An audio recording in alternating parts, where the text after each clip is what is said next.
Pour une rémunération dans la communication électorale.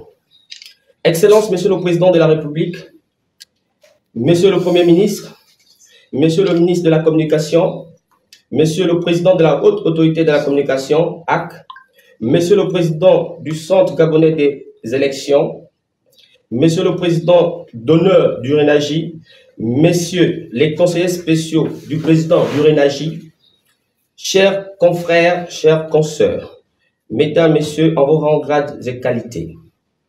Le bureau exécutif du réseau national des journalistes indépendants RENAGI constate ce jour avec stupéfaction plusieurs dérives auxquelles la presse privée gabonaise est assujettie. Nous ne pouvons plus occulter cette déshumanisation professionnelle qui touche à notre corpus.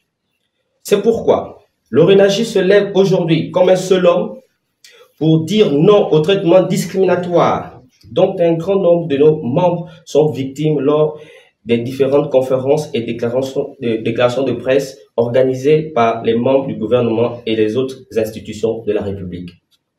Pourtant, la presse indépendante est à ce jour la seule à pouvoir faire le pont entre les institutions républicaines et la frange la plus importante de la population. Nous constatons tous aujourd'hui que l'opinion est davantage en quête d'une information de plus en plus plurielle et libre. Nous parlons de la majorité écrasante des Gabonais vivant aujourd'hui dans le désespoir et la précarité qui ont perdu confiance aux médias à capitaux publics. Accusés de maquiller l'information, parfois un peu trop même. Bref, ils sont devenus pour le citoyen des simples outils de propagande du pouvoir. Cette préférence du grand public pour les médias privés obéit à la logique de vérité, de transparence et de tangibilité de l'information dont nos médias font montre dans l'exercice de leur fonction de journaliste. C'est dire, mesdames, messieurs, que nous ne pouvons plus occulter ce rôle de premier plan que jouent les médias privés dans la promotion et la diffusion de l'actualité politique, économique, sociale dans notre pays. D'autant plus que les médias privés ont toujours été un pilier fondamental de la démocratie, servant le lien vital entre les candidats, les institutions politiques et les citoyens. Notre dévouement à fournir des informations impartiales, approfondies et vérifiées a été démontré à maintes reprises, contribuant ainsi à éclairer l'électorat et à favoriser un débat public juste. À titre indicatif, les médias privés ont notamment pesé de leur poids lors de la stratégie de riposte contre la COVID-19, et ce, dans le contexte de difficile en dépit de la limitation de nos ressources. Mais ont été malheureusement écartés quand il s'est agi de soutenir la presse pendant cette période.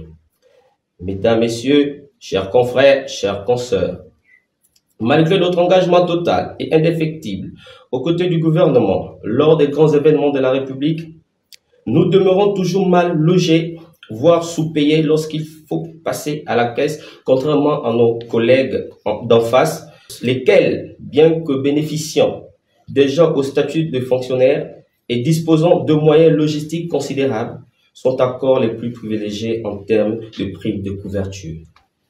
Tout cela nous conforte à dire aujourd'hui haro au mauvais traitement de la presse privée, d'autant que nous vivons dans une ère empreinte d'égalité de chances. Alors pourquoi un poids, deux mesures dans la rémunération des services de presse au Gabon? Nous parlons de cette égalité des chances si chère aux plus hautes autorités du pays, en tête desquelles le président de la République, chef de l'État, son Excellence Ali Bongo Ondimba, doit également trouver tout son sens dans le domaine de la presse au Gabon. Pour histoire, de nombreux confrères réduits à la mendicité sont passés de vie à trépas, sans aucune dignité humaine. Nous faisons ici allusion aux confrères qui nous ont quittés dans les conditions les plus déplorables. Mieux, la presse privée, au-delà de sa grande portée par la magie du net, demeure plus flexible aux attentes des porteurs de projets de communication, allant jusqu'à leur proposer plus de temps, plus d'espace et plus de rediffusion. À l'ère du numérique, ce n'est qu'un secret pour personne. la presse indépendante du vent en poupe et nos audiences ont grimpé en quelques années si vite, alors que les médias traditionnels à capitaux publics n'intéressent plus personne ou presque personne dans nos familles respectives. Pourtant, nous constatons toujours une sorte d'injustice autour des primes et autres frais accordés à la presse privée. Il y a récemment, la presse nationale et internationale a été conviée à la conférence de presse explicative du CGE sur les modifications apportées au code électoral pour une conférence de presse qui avait été programmée pour 14 heures. Nous sommes sortis de la forêt de l'ex-cité du 12 mars autour de 21 heures. Et s'il n'y avait pas eu la bonne volonté du secrétaire général adjoint de cette institution, nous aurions pu rejoindre nos domiciles respectifs à pied. Dans un tel contexte méprisant et à un moment où notre pays s'apprête à organiser les élections générales, nous tirons l'attention des institutions de la République et des personnalités politiques, aussi bien de la majorité que de l'opposition, à améliorer leur traitement au profit de la presse privée et dans la plupart des cas, notamment en cette période où les institutions sont embarquées dans des opérations de marketing politique tout azimut. Pour ainsi dire, le niveau du bureau dont j'ai la charge de diriger, élu le 18 juin dernier à la suite d'une assemblée générale élective, interpelle les institutions et administrations de la République à qui il a adressé des lettres de demande d'audience, à bien vouloir le recevoir afin de partager notre vision pour l'événement d'une presse privée plus crédible et plus responsable au Gabon. C'est alors que nous interpellons aussi Monsieur le Premier ministre de bien vouloir nous accorder une audience afin que le nouveau bureau lui présente ses civilités avant d'aborder d'autres aspects liés à notre corporation. Cette audience est d'autant plus souhaitée à partir du moment où Monsieur le Premier ministre a récemment reçu une autre organisation de la presse, nous citons l'OPAM.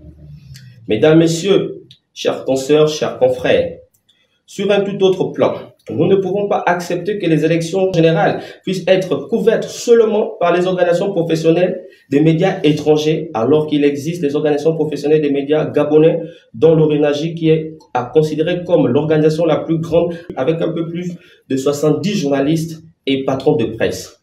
C'est également l'occasion ici d'attirer l'attention des communicants, des cabinets ministériels, pour que le dû réservé à la presse, notamment privée, ne soit plus fractionné pour leurs besoins propres.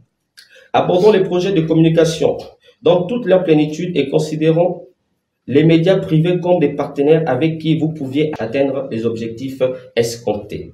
Chers Rénagiens, chers Rénagiennes, le moment est venu pour resserrer nos rangs en vue d'améliorer ensemble ce grand virage, nous conduisant à l'amélioration des conditions de vie et de travail dans le secteur de la presse privée. Pour que vive la République et vive le Rénagie, je vous remercie.